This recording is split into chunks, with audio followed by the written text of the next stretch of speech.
Good morning, class 5 students. How are you all? I hope all you are fine. Me Meena Rani from wisdom school. बच्चों, आज हम read करेंगे lesson 5 संज्ञा। बच्चों, इस दुनिया में सभी प्राणियों, वस्तुओं और भावों का कोई ना कोई नाम अवश्य होता है। जैसा कि मैंने आपको यह शॉर्ट में पहले ये ब्लैक बोर्ड पे समझाया था ये लेसन, तो मैंने भी आपको यही बताया था ना कि इस दुनिया में हर चीज चाहे वो कोई प्राणी है, वस्तु है, भाव है, उनका कोई ना कोई नाम अवश्य होता है।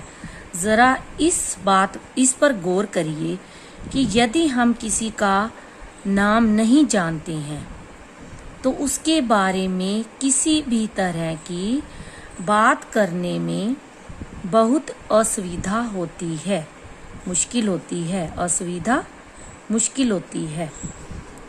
अगर नाम है तो हम बात करने में कंफर्टेबल होते हैं, हम बात करने में आसानी महसूस करते हैं, परंतु अगर किसी चीज़ का नाम ही नहीं है तो हमें बहुत मुश्किल होती है।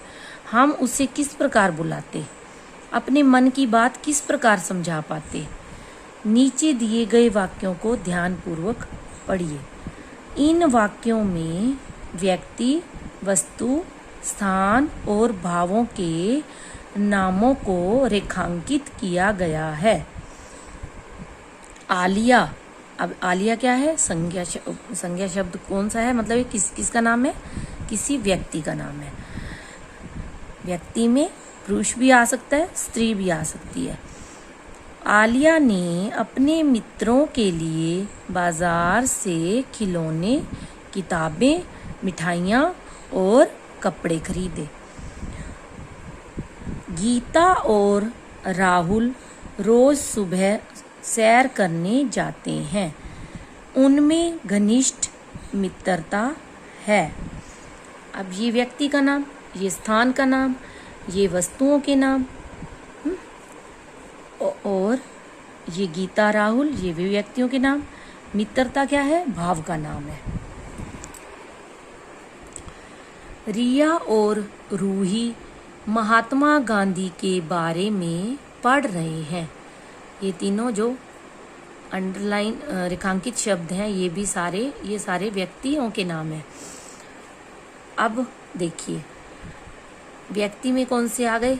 रिया, रूही, महात्मा गांधी, गीता, राहुल, आलिया। जैसा कि मैंने आपको बताया ये सारे व्यक्तियों के नाम हो गए। वस्तुओं के नाम खिलौने, मिठाइयाँ, किताबें, कपड़े। स्थान बाजार, भाव मित्रता, ये मैं आपको पहले बता ही चुकी हूँ। तो व्यक्ति, वस्तु, स्थान, प्राणी एवं भाव के नाम को क्या कहते हैं? संज्ञा। तो परिभाषा क्या बनी? किसी व्यक्ति, वस्तु, स्थान या भाव के नाम का बोध करवाने वाले, मतलब ज्ञान करवाने वाले, पता करवाने वाले शब्दों को संज्ञा कहा जाता है। संज्ञा के मुख्य 3 भेद होते हैं: व्यक्तिवाचक संज्ञा, जातिवाचक संज्ञा, भाववाचक संज्ञा। व्यक्तिवाचक संज्ञा, ये शॉर्ट में सारा मैं आपको समझा चुकी हूँ, अब हम डिटेल में अपनी बुक में पढ़ रहे हैं। व्यक्तिवाचक संज्ञा, जिस शब्द से किसी विशेष खास व्यक्ति, स्थान, वस्तु या पदार्थ का बोध होता हो उसे व्यक्तिवाचक संज्ञा कहते हैं। क्या हो? जिस शब्द से किसी विशेष व्यक्ति, स्थान, वस्तु या पदार्थ का बोध होता हो उसे व्यक्तिवाचक संज्ञा कहते हैं। जैसे स्वामी विवेकानंद, इंदिरा गांधी, लाल किला, ताजमहल, आगरा, दिल्ली, जलेबी, सेब, कंगन, पेंसिल आदि।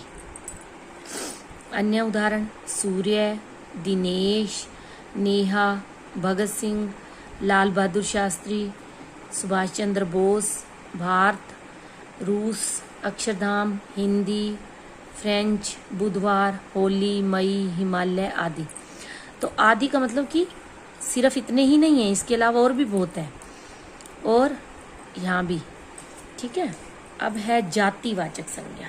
वो क्या होता है? जिस शब्द से किसी व्यक्ति, वस्तु, पदार्थ अथवा स्थान के जातिगत नाम का बोध होता हो, या इसको ऐसे भी कहेंगे, जिस शब्द से किसी वस्तु, पदार्थ, स्थान, वस्तु आदि के संपूर्ण जाति का, पूरी जाति का पता चले, उसे जातिवाचक संज्ञा कहते हैं। जैसे पशु। अब पशु में तो कोई भी पशु आ सकता है ना। घोड़ा, गधा, गाय, भैंस, बैल। पशु एक संपूर्ण जाति का नाम है, परंतु इसमें कोई भी पशु आ सकता है। तो अगर मैंने सिर्फ गाय बोला होता तो वो व्यक्तिवाचक संज्ञा होती। पशु है तो वो जातिवाचक। पक्षी में भी कितने प्रकार के पक्षी होते हैं, कोई भी पक्षी आ सकता है, लेकिन हमने यहाँ जातिवाचक संज्ञा का उदाहरण देना है, तो पक्षी पूरी संपूर्ण जाति का उदाहरण है। स्त्री, बालक, गांव, वृक्ष, कुर्सी, पुस्तक, इमारत, फल, नदी, पर्वत, देश, महीना आदि मतलब इसके अलावा और भी बहुत सारे हैं। इनमें से अगर किसी चीज का पर्टिकुलर नाम, विशेष नाम हमने ले लिया तो वो बन जाएगा व्यक्तिवाचक, अदरवाइज ये क्या है, सारे जातिवाचक। अन्य उदाहरण भी दे रखे हैं इन्होंने। विद्यार्थी, देश, पर्वत, नदी, दिन, पशु, पक्षी, हिरन, मानव, स्त्री, बच्चा, भाषा, शिक्षक, खिड़की आदि। इनके अलावा भी बहुत सारे हैं। प्रश्न नंबर 3, भाववाचक संज्ञा। अब भाववाचक संज्ञा क्या होता है? जिस शब्द से हमें किसी गुण, विशेषता, स्थिति या दशा के नाम का बोध होता हो। जिस शब्द से किसी गुण, विशेषता, स्थिति या दशा के नाम का बोध होता हो, उसे भाववाचक संज्ञा कहते हैं। गुण, जैसे मैं गुण, ईमानदारी एक गुण है, ठीक है। विशेषता भी उसकी कोई ये खासियत है, किसी भी चीज की कोई खासियत बता दी जाए। स्थिति, उसकी हालत कैसी है। दशा, स्थिति या दशा एक ही बात हो गई, हालत, ठीक है। तो जब इन चीजों के हमें शब्दों में ये भाव नजर आएंगे तो वो होगी भाववाचक संज्ञा। ऊंचाई, मिठास, ये भी एक विशेषता है ऊंचाई।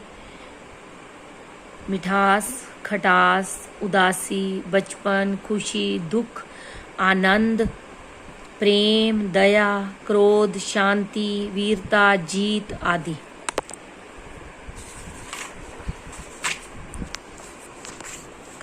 अन्य उदाहरण: ठंडक, बुढ़ापा, जीत, हार, अहिंसा, कड़वाहट, मिलावट, दोस्ती, सच्चाई आदि।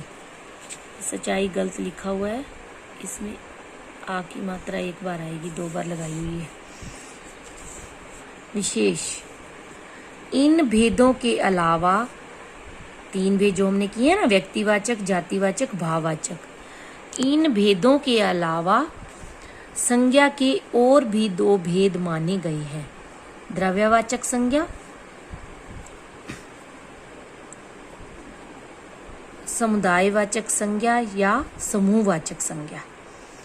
अब द्रव्यवाचक संज्ञा क्या होता है? जो संज्ञा शब्द किसी धातु जैसे पीतल, सोना, चांदी, द्रव्य अथवा पदार्थ का बोध करवाते हैं, उन्हें द्रव्यवाचक संज्ञा कहते हैं। द्रव्य लिक्विड चीजें हो गई, जैसे सोना, चांदी, तांबा, पीतल, दूध, पानी, अनाज, मक्का, चावल आदि। इसमें देखिए मक्का, चावल ये सारी अनाज में ही आती हैं चीजें, और या धातु वाली चीजों का या लिक्विड चीजों का ज्ञान हो। धातु, लिक्विड चीजें, द्रव्य जिनको बोलते हैं, अनाज, मक्का, ये अनाज सारा, तो इन चीजों का ज्ञान हो वो होंगी द्रव्यवाचक संज्ञा। अन्य उदाहरण घी, तेल, गेहूं, लकड़ी, स्टील, हीरा, बाजरा, पेट्रोल, डीजल आदि। समुदायवाचक संज्ञा मतलब नाम से ही पता चल रहा है समूह का, समूहवाचक या समुदाय, जिसमें पूरा ग्रुप समूह का पता चले। जो शब्द पूरे समुदाय या समूह का बोध करवाते हैं उन्हें समुदायवाचक संज्ञा कहते हैं। जैसे कक्षा, सेना, जनता, जुलूस, गुट, पार्टी, झुंड आदि। अन्य उदाहरण सभा, टीम, भीड़, परिवार आदि। भाववाचक संज्ञा की रचना। जातिवाचक संज्ञा, भाववाचक संज्ञा की रचना कैसे होती है? जातिवाचक संज्ञा सर्वनाम, विशेषण तथा क्रिया शब्दों से भाववाचक संज्ञा की रचना होती है। किस किस से होती है? जातिवाचक संज्ञा सर्वनाम, विशेषण और क्रिया शब्दों से किसकी रचना होती है? भाववाचक संज्ञा की। जातिवाचक संज्ञा द्वारा कैसे होती है रचना? देखिए, ये जातिवाचक शब्द है, उनसे भाववाचक कैसे बनती है? मित्र, मित्रता, शत्रु, शत्रुता, मनुष्य, मनुष्यता, मानव, मानवता। ये सारे इस साइड जो शब्द दिए जातिवाचक है और उनसे भाववाचक बनाए गए हैं। शिशु, शैशव, लड़का, लड़कपन, भाई, भाईचारा, बूढ़ा, बुढ़ापा, युवक, यौवन, वीर, वीरता, बच्चा, बचपन, कवि, कवित्व, पुरुष, पुरुषत्व, नारी, नारीत्व। अब है सर्वनाम शब्दों द्वारा कैसे होती है? सव, सवतव, मम, ममतव या ममता, अपना, अपनापन या अपनतव, निज, निजतव या निजता। ये हो गई सर्वनाम। विशेषण द्वारा देखिए, ऊंचा, ऊंचाई, मीठा, मिठास, भूखा, भूख, बड़ा, बड़प्पन, गोल, गोलाई, गरम, गर्मी, सफल, सफलता, मधुर, मधुरता, चौड़ा, चौड़ाई, अच्छा, अच्छाई, बुरा, बुराई, हरा, हरियाली। क्रिया द्वारा लिखना, लिखाई या लिखावट, पढ़ना, पढ़ाई। इस साइड क्रिया शब्द है, इस साइड भाववाचक। रोना, रुलाई, पढ़ना, पढ़ाई, रोना, रुलाई, सजना, सजावट, हंसना, हंसी, बनना, बनावट, खेलना, खेल, बहना, बहाव, उड़ना, उड़ान, चलना, चाल। अब देखिए, इस पाठ से हमने क्या सीखा? जो मेन पॉइंट निकल के आते हैं पाठ में से, प्राणी, वस्तु, स्थान और भाव के नाम को क्या कहते हैं? संज्ञा। संज्ञा 3 प्रकार की होती है, व्यक्तिवाचक, जातिवाचक, भाववाचक। द्रव्यवाचक संज्ञा और समुदायवाचक संज्ञा भी संज्ञा के भेद माने गए हैं। जातिवाचक संज्ञा सर्वनाम, विशेषण और क्रिया शब्दों से क्या बनता है? भाववाचक संज्ञा। आई होप आपको समझ में आ गया होगा। आपने भी अच्छे से रिवाइज करना है। ओके, टेक केयर बेटा।